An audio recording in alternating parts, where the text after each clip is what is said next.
اعوذ باللہ من الشیطان الرجیم بسم اللہ الرحمن الرحیم الحمدللہ رب العالمین والصلاة والسلام علی اشرف الانبیاء والمرسلین سیدنا و شفیعنا و مولانا و مولا الثقلین جد الحسن والحسین ابی القاسم محمد و آلہ الطیبین الطاہرین المعصومین المظلومین ولعنۃ اللہ علی اعدائہم اجمعین و منکر فضائلہم ومنکر غاصب حقوقہم من یومنا ھذا الی یوم الدین اما بعد فقد قال اللہ سبحانہ تبارک و تعالی فی کتابہ المبین هو اصدق الصادقین بسم اللہ الرحمن الرحیم اللہ ولی الذین آمنوا یخرجہم من الظلمات الی النور والذین کفروا اولیاؤہم الطاغوت یخرجہم من النور الی الظلمات اولئک اصحاب النار ہم فیہا خالدون۔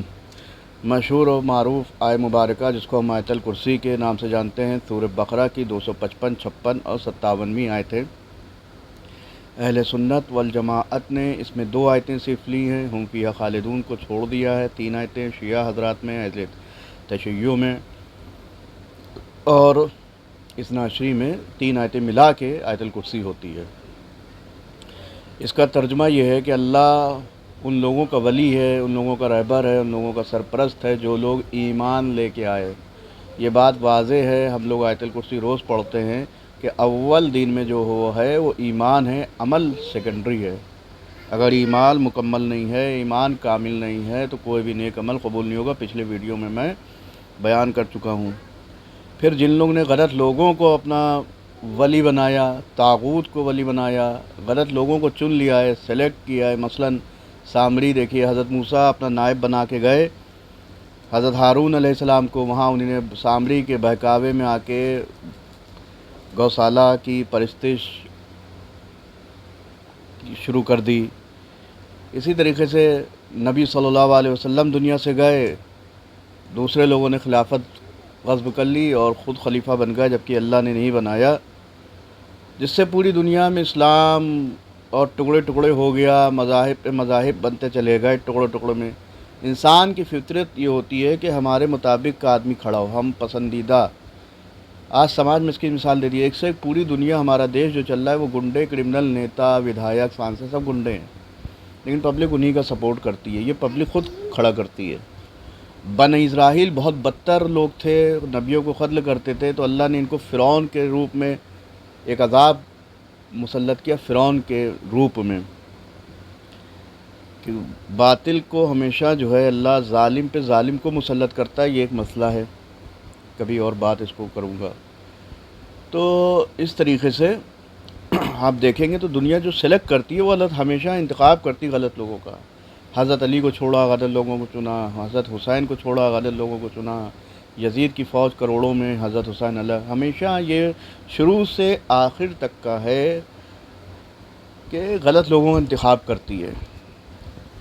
بھلے ہی ضد ہٹ دھرمی، بھلے ہی جہنم میں چلے جائیں، آگ ہماری جلا دی جائے، اسکن ہماری جلا دی جائے، کھال جلا دی جائے، مگر برداشت نہیں ہے، صحیح انتخاب نہیں کریں گے، اس کے درپے آ جاتے ہیں، اس سے انتقام لیتے ہیں، اس سے جو ہے دشمنی اور بغض کا اظہار کرتے ہیں، اس کا سماجی سوشلی بائیکاٹ کیا جاتا ہے اور اس کا باغی گروہ گھوشت کر دیا جاتا ہے۔ مسئلہ ٹاپک وہی کہ حق اور باطل کی شناخت کیسے ہو، مسلسل ویڈیو اپلوڈ کر رہا ہوں۔ آپ علماء سے زیادہ جانتے ہیں، آپ 100 سال کے ہیں، آپ نے کتنی کتابیں پڑھی ہیں، آپ کو منطق پتہ ہے، آپ کو علم رجال پتہ ہے، آپ کو علم فلسفہ پتہ ہے، آپ کو عربی گرامر پتہ ہے۔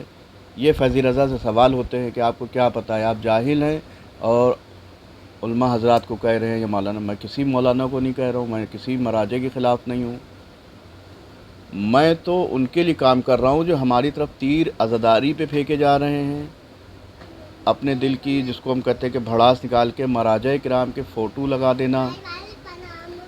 ابھی میں نے پچھلا ویڈیو پوسٹ کیا ہے، اس کو ضرور سنیں۔ کیسے سازش ہو رہی ہے کہ پیسٹ کیا جا رہا ہے ہمارے مراجع کا فوٹو لگا کے، یہ وہابی حضرات، یہ تکفیری حضرات، بہت باریکی سے کام ہو رہا ہے۔ ہر ویڈیو میں نے اس کا ذکر کیا، تو وہاں پہ جا کے میری بات کو دیکھیں گے کیا وضاحت کی ہے. پھر سے اس میں ریپیٹ کیے دے رہا ہوں، بات ریپیٹ کرتے کرتے طولانی ویڈیو بن جاتے ہیں. آپ جو ہے مراجع کرام کی فوٹو لگا کے مجلس کے خلاف، ممبر کے خلاف، ہے نا، تاکہ یہ لوگ یہ سمجھیں کہ ہمارے مراجع کے حکم ہیں. انسان نے، اللہ نے عقل بھی دی ہے، آپ اس کے معیار پہ چیک کریے کہ یہ بات ہمارے مراجع نے کہی ہے نہیں کہی. وہ ہندی میں لکھ کے تھوڑی نہیں پوسٹر فوٹو چھپوا دیں گے. تو اس کو ضرور دیکھیے کہ کوئی بھی فوٹو تصویر لگا ہوا مراجع کا آیا ہے، اس کو تحقیق کریے، اس پہ جائیے، علماء حضرات سے پوچھیے، مولانا حضرات سے پوچھیے، ایران و عراق جائیے، اگر کربلا کوئی جا رہا ہے اسے کہیے کہ تحقیق وہاں سے پتہ کرے سورس کہ اس نے کیا وہاں پہ جو ہے مراجع سے پوچھے، جا کے ملاقات ہوتی ہے. جو قافلے جاتے ہیں، سید علی سیستانی سے ملاقات ہوتی ہے، رہبر موزن جو ایران جاتے ہیں وہاں پہ ملاقات قافلے والے اکثر کرواتے ہیں. تو پوچھیے کہ آغا کیا آپ کا یہ فتویٰ ہے؟ یقین جانیے وہ کہیں گے میرا فتویٰ نہیں ہے، کہیں بھی کوئی فتویٰ نہیں ہے. پھر بات ریپیٹ کرتے کرتے وہ پچھلے ویڈیو میں ساری باتیں جو میں نے دلائل دی ان کو یوز کر لی. مسئلہ یہ ہے کہ علم منطق، علم رجال اور علم فلسفہ اور عربی گرامر ہم سے کہا جا رہا ہے کہ آپ اتنی چیزیں جانتے ہیں تو آپ چپ ہو جائیے. آپ کی لائن الگ ہے، ان کی لائن الگ ہے، ٹھیک ہے، آپ کو کوئی حق نہیں ہے بولنے کا. یعنی علم دین کو آپ نے بس وہ اردو عربی گرامر میں طے کر دیا ہے. مولا علی کے ڈاکٹر نہ تھے، وہ علاج، بیماریوں کا علاج نہیں بتاتے تھے. جہاں قرآن کی تلاوت کرتے تھے وہیں علاج بھی بتاتے تھے، وہیں جنگ میں بھی جاتے تھے. اب آپ کہیے کہ نہیں فوجی کا کوئی اسلام سے کوئی تعلق نہیں، کیونکہ مجھ سے کہا جا رہا ہے کہ آپ کی تھیریپی لائن ہے، آپ اس میں کیوں گھس رہے ہیں؟ اب بھیا گھس رہے ہیں کیونکہ قرآن میں فیضی رضا گھسے ہوئے ہیں، اور قرآن میں ہر چیز، ہر سائنس، اس سے کوئی آ کے نوجوان بات کرے کہ قرآن اور سائنس بات کریے، میں ایسی ایسی چیزیں ان کو بتاؤں گا جو انہوں نے کبھی سنی ہی نہیں ہوں گی. اب آپ مولوی حضرات، آپ کو ہندی آتی نہیں ہے، تلخ جملے میرے ہندی آتی نہیں ہے، سنسکرت آپ کو آتی نہیں ہے، انگلش آتی نہیں ہے. قرآن میں تو ہر چیز ہے. مولا کے سامنے جو چڑیا پرندے آتے تھے ان کی بھاشا جانتے تھے، بتا دیتے تھے، ان کی زبان میں بات کرتے تھے. چائنیز آتا تھا، کسی اور ملک کا آتا تھا، یہ سب کتابوں میں کیا درج نہیں ہے؟ اس کے لیے منطق کی ضرورت ہے، اس کے لیے علم رجال کی ضرورت ہے کہ مولا نے چائنیز میں دوسرے کی بھاشا میں بات کی یا نہیں کی. اس کے لیے علم رجال کی ضرورت ہے. بتائیے، آپ خود بتائیے کہ علم رجال کی اس میں ضرورت ہے کہ آپ نے علم منطق کی ضرورت ہے کہ یہ سب باتیں تھیں امامے کے دور میں، تھی نہیں کہ جو جس بھاشا کا آتا تھا اس بھاشا میں اس کو جواب دیتے تھے مولا. ایک تو مسئلہ یہ ہو گیا. تو آپ ہم سے کہہ رہے ہیں کہ آپ کی تھیریپی لائن ہے، آپ تھیریپی میں رہیے. ابھی میں سولجر ہوتا، سینک ہوتا، آپ کہتے ہیں سینک ہیں تو سینک رہیے. اب آئیے اہل بیت کی سیرت پہ. ایک تو آپ کہتے ہیں اہل بیت کی سیرت پہ اپنائیے، ان کا کردار دیکھیے. تو اہل بیت نے جنگیں بھی کی، تو وہ مسجد میں مولانا بن کے نہیں بیٹھے. جنگ کی بات آتی تو سولجر بنتے تھے، ایجوکیشن کی بات ہوتی تھی ٹیچر بنتے تھے، قرآن کی بات ہوتی تو حافظ قرآن مولوی بنتے تھے، اور اس کی بات آتی تھی بیماریوں کی تو ڈاکٹر بن کے اس کا علاج کرتے تھے. نہ جانے کتنے فلسفے، بات کہاں سے کہاں چلی جاتی ہے، مکمل نہیں ہو پاتی ہے. اب چلیے بات آ گئی آپ کی کہ ایک عالم علم منطق حاصل کرتا ہے، علم رجال حاصل کرتا ہے، ایک جو ہے علم فلسفہ حاصل کرتا ہے، 10 سال 50 سال پڑھتا ہے، تب جا کے وہاں اس عہدے پہ فائز ہوتا ہے. آپ ہیں کیا؟ آپ کون ہیں؟ مطلب مجھ سے کہا جا رہا ہے کہ آپ ہیں کون؟ تو اب یہ بتائیے علم منطق آپ کا کیا کہہ رہا ہے، علم رجال آپ کا کیا کہہ رہا ہے؟ حضرت فاطمہ زہرا سلام اللہ علیہا کے در پہ کو جلانے والا، اس میں علم رجال کی ضرورت ہے، اس کی شناخت کی ضرورت ہے، اس میں علم منطق کی ضرورت ہے. حضرت علی کے گلے میں رسی ڈالنے کے لیے رسی ڈالی گئی، اس کے لیے کوئی علم رجال کی ضرورت ہے، علم منطق کی ضرورت ہے آپ کے پاس میں؟ اس کے لیے بھی یہ منطق اور رجال لگائیں گے آپ کہ حضرت علی کے گلے میں رسی ڈالی گئی، ان کا حق غصب کیا، خلافت غصب کی گئی، اس کے لیے علم رجال کی ضرورت ہے؟ یہ بتائیے.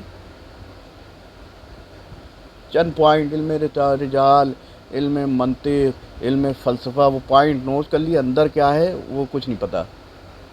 بتائیے. حسین و منی و انن ملن، حسین مجھ سے ہے اور میں حسین سے ہوں، اس کے لیے علم رجال کی ضرورت ہے، علم منطق کی ضرورت ہے، علم فلسفہ کی ضرورت ہے اس حدیث میں؟ صرف قوم کو گمراہ کیا جا رہا ہے، اور پھر لب و لعاب بات ختم میری.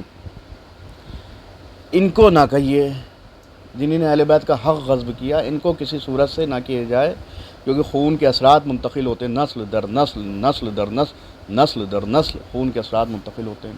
آج قوم پوری 99% باغی کیوں ہو رہی ہے؟ اہل بیت کے دشمنوں، اہل بیت کو چھوڑ کے دشمن اہل بیت کی طرف کیوں مائل ہو رہی ہے؟ دیکھیے، ایک تو حرام سے پیدائش ہوتی ہے، چلیے آپ حرام سے پیدا نہیں ہوئے ہیں، غذا سے ہوتی ہے۔ اب مثلاً آپ کے باپ نے حرام کی کمائی کی، حرام کی کمائی کی، یا رشوت لی یا گھوس لی یا 2 نمبر کا کام کیا، اس پہ آپ کا نطفہ بنا، وہ نطفہ ماں کے رحم میں گیا تو وہ نطفہ نجس حرام سے بنا، اس سے آپ پیدا ہو گئے، تو آپ بھی اہل بیت کے دشمن ہو جائیں گے۔ تو ممکن ہے کہ آپ کا اپنے باپ کا پیشہ دیکھیے کہ وہ کیا تھا، کہیں اس کا تو نہیں ہے اثرات ہیں کہ ایسا نطفہ کوئی حرام کا اس نے کھایا ہو، یا آپ کی ماں نے کوئی حرام کا لقمہ کھایا ہو جس سے آپ کے اندر یہ اثرات منتقل ہیں۔ تو بچہ پیدا ہونے میں جو عرصہ لگتا ہے وہ نطفہ بنتا ہے، پہلے اسپرم جسے ہم لوگ بولتے ہیں، پہلے یہ بنتا ہے۔ تو یہ دیکھیے کہ اسپرم کہاں سے بنا ہے، ضروری نہیں ولد الزنا کہا گیا ہے کہ اہل بیت کا دشمن ولد الزنا ہوگا، حرام زادے ہوں گے، حرام سے پیدا ہونے والے ہوں گے، لیکن اس کے علاوہ اگر آپ حرام سے نہیں پیدا ہوئے ہیں، اہل بیت کی دشمنی میں اہل بیت سے چڑ رہے ہیں، حیدر حیدر کے نعروں سے چڑ رہے ہیں، خیبر خیبر خندق خندق سے آپ چڑ رہے ہیں، ہر چیز سے چڑ رہے ہیں، تو ممکن ہے کہ اگر آپ حرام سے نہیں بھی پیدا ہوئے ہیں تو ہو سکتا ہے آپ کے باپ نے حرام غذا کھائی ہو یا آپ کی ماں نے حرام غذا کھائی ہو، اس سے آپ نطفے میں وجود میں آ گئے، تو آپ اہل بیت کے دشمن رہیں گے۔ انما یرید اللہ لیذھب عنکم الرجس اہل البیت ویطہرکم تطہیرا، اہل بیت نبوہ آپ سے رجس اور نجاست کو دور رکھا ہے۔